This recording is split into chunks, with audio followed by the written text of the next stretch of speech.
It was a windy, cold morning. 156,000 men on 11 ships, ready to take the Germans by surprise.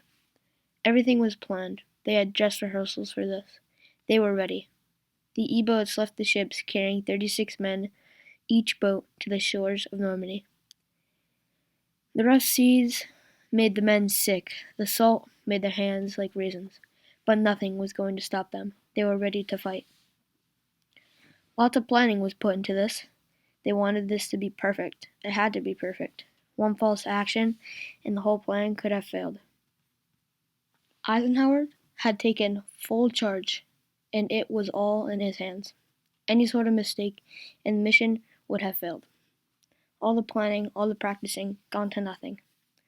Who knows what the Nazis would have done after the victory? World War II, 1939 to 1945. But a specific date. A date that would change the course of World War II and the future of America. June 6, 1944, D-Day invasion.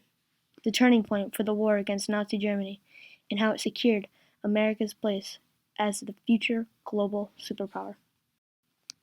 There's a lot to know about D-Day because there was more than just a secret invasion. It was June 5th, 1944. Everyone was ready. They planned and practiced this more times than they could count. But there was a problem. They didn't plan for the rough seas and the howling wind with rain. They had to call it off because the weather wasn't great, and it could have been the cause of failure.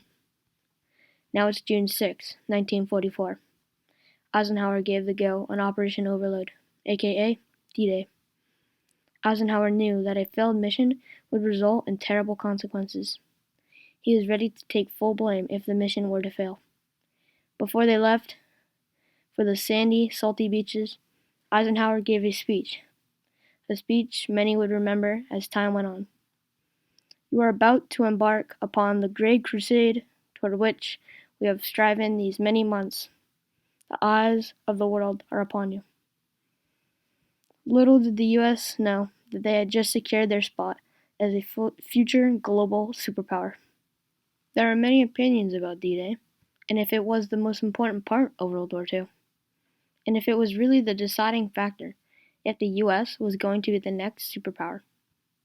After the U.S. had taken Normandy, the Germans were the weaker power, because they were forced to fight in two different places, on the Western Front in France and Great Britain. D-Day was the turning point for the U.S. The U.S. started to dominate as a country, and Europe started to collapse. The technology after D-Day was what made the U.S. so powerful, because now they had better weapons, bombs, and radio systems. Initially, the U.S. had no ambition to become a powerful country until World War II ended. American politics and economic leaders knew that they had to protect the newfound power and secure the U.S. as a leader. Many of the men who made the U.S. such a powerful country are dying today, and it should be our honor and duty to thank them for everything they did. D-Day had a lasting legacy in the U.S. The men who lost their lives are the true heroes we should remember today. On May 8th of 1945, Germany formally accepted surrender, and a week earlier, Hitler committed suicide.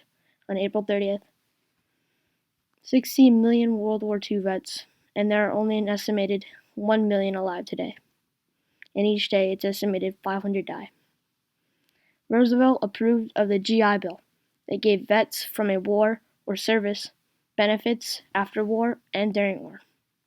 This helped the families back home who had lost loved ones and others who were praying for their loved ones to come back. Thanks to the men of D-Day, America's place as a global superpower was secured. America's place in the future global superpower. The turning point for America's place as a power of war. Without Eisenhower's leadership, the whole plan might have failed, and America would have been one of the weakest powers. Without the courage from the British, American, and Canadians, who knows where we would all be right now. Maybe it wasn't the men, or Eisenhower. Maybe they just got lucky. Or, if we did lose, it would be fine. We would still be a powerful country we are today. But maybe it was the people back home who supported the troops in everything they did. because they want the best future for their kids and a better future for the nation. I quote, "There on the beaches of Normandy, I began to reflect on wonders of these ordinary people, whose lives were laced with the markings of greatness."